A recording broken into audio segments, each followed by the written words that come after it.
Disebabkan mata tiabu ngaulan uang pama NSCN Kango Group hayang aja meno angkami youth organization pama jemi live ngobu atau Max Nagasa agent nickname menyang pai kata aja kaman public platform atau jiba either again nickname namen ngobu Max Nagasa atau wayang captain namen yang iman ba muk ngai bucing nasa atau angkami youth organization lana atau NSCN ke Kango group da corporation nya phalak se iwan da atau iman meeting yang pai ma atau angkami youth organization lana di mana meng bugia atau ijeng men eteng iba sa iwan da amendo sema sa menbu kada nang weng ke atau angkami youth organization hai NU atau NSCN ke Kango group ni ma muk ngai bucing nasa atau amendo simada lekeng wok mongda atau iman group mabu suspend na meng yang sebu lekeng wok jengna iman group mabu menven yang sebu atau China tenang disebabkan mata tiabu ngaulan ni sebu bama atau Ramji se menpu bil BJP kai pasang ke atau Ramji hangi si sigma skim jangonang atau jeng membulan jengna uang ani koja mong do tuiling do siang ani koja jeng hajira tengu bu sa anu BJP lana ni koja tape nga jeng ngentau laksi nang siang aja menu atau bil atau skim menma atau skim Mahatma Gandhi mengobu layang sa Ramji sa BJP lan kaya haki lay wucing nasa Congress lana atau di mong iman protest na mengbu atau China tamang siang aja menu atau Lok Sabha mabab atau bil pasang ke singgi yang Raja Sabha ma paslak jabai atau Raja Sabha ma Congress lana wonang sinang ada ma pasok lak jabai ada pas kema saji India ma ada bila implement na meng daik laksa ada China tamang Congress lana hangge ada bil de yemong si sigma Mahatma Gandhi men layang Ramji se lay wucing nasa Father of Nation jalan apa menja hakia laylaka Yesus sa Congress lana ada ma la yong bu ngonang disebabkan tiabu ngaulan lem sebu bama USA lana USA government na Taiwan da 11.1 billion jeng atau la yong la parak jeng nasa imana sangsen na meng ki se yang ki atau temana lakja tok pai ma grow tok pai ma million tok pai ma billion si ngonang atau billion temana atau billion na mi jengen noi temana ngirak jawa yang Taiwan da hakia 11.1 billion jeng atau yong la parak jeng nasa USA sangsen na meng ki si yang ki atau hang na se ima Taiwan na jing ha country cha he ngonang yang China yung country ngonang atau China atau Taiwan do hakia iman country na maya ka hakia yung sauna bucing nasa Amerika support na meng nang Taiwan da ani ba jamanu atau China yak de Taiwan yung lak jeng nasa hakia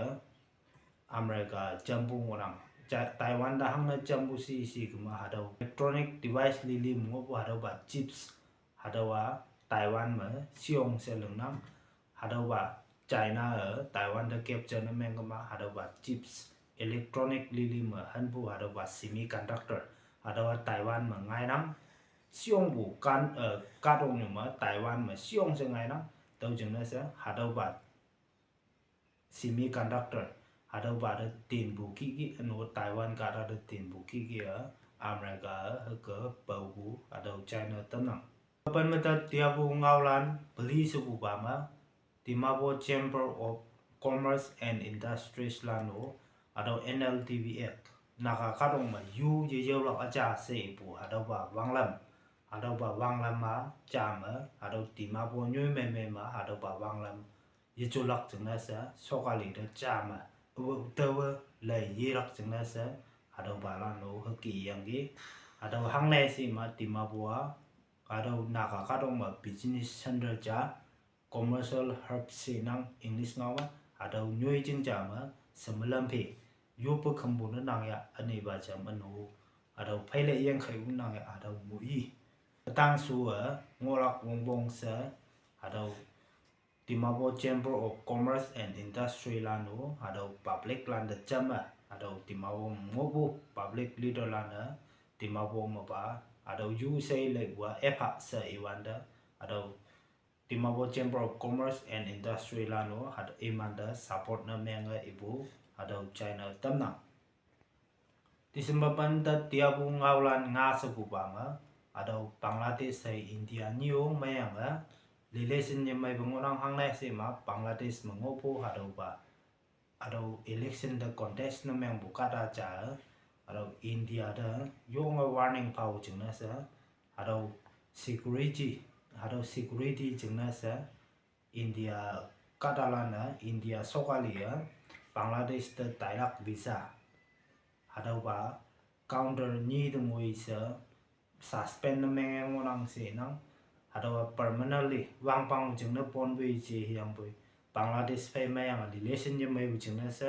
ada Bangladesh te tailak lai ada yilang lak jeng na sa pon yang ngonang sai bu ada u China tanang disebabkan mata tiabu ngaulan wok sebu bama Maharashtra sa menpu jeng sau jama im jeng ma population kata haja khonga he ngonang he yang bui ada wang peng lemong ma nau pu birth certificate isu na meng pu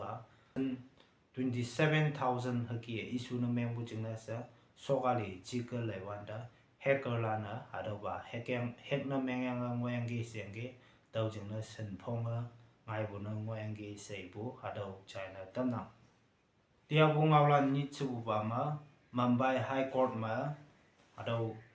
hacker lana kuba lana email ma yechi ma message ma ada High Court ma ngobulanda pum tanyang ngonang bu sa lo jeng na sa ada ngobo charges lan yang ajam no tau de pai bu kadalan mulan haki atnya nyama yechi kama nyu jing jaw de phat tai nyu jing jaw de phat tai man haki yong mong sang ngoyang ge sei bu ada China tamnang yang bu kum na chi ka lai wanda pum hai de na hango phiti ne yamyang ba ngo byang sa ibu ada China tamnang tiabu ngaulan tat sebu bama Karnataka sa menpu nyu jing jama school pass ma nahajar wang peng peling bu nahajar yai tayang ga tau ma ning liang ge se yang ge tau yang pai ma ada ba school jang principal yang ajam no matolan iman school student nah libu da ada libu nok sa de pai jing na sa ada libu nu pa ni ada school iha libu da school jipon anu matolan inok te wang sem hau ne yechi kama akia langhon mangjan ne ye pai jing na sa hadau school ma ngobu matolan da yonga imana akia iman ma hango wang sem nang bu kadalan yang se inu iba nia akia ngai bu nginang aniu ausina pass yang government pass yang private pass yang private hangi ba karim keme we school da lai wanda wanda mulan kan teng hau sa ada wo bawi tamnang tiapu ngau alan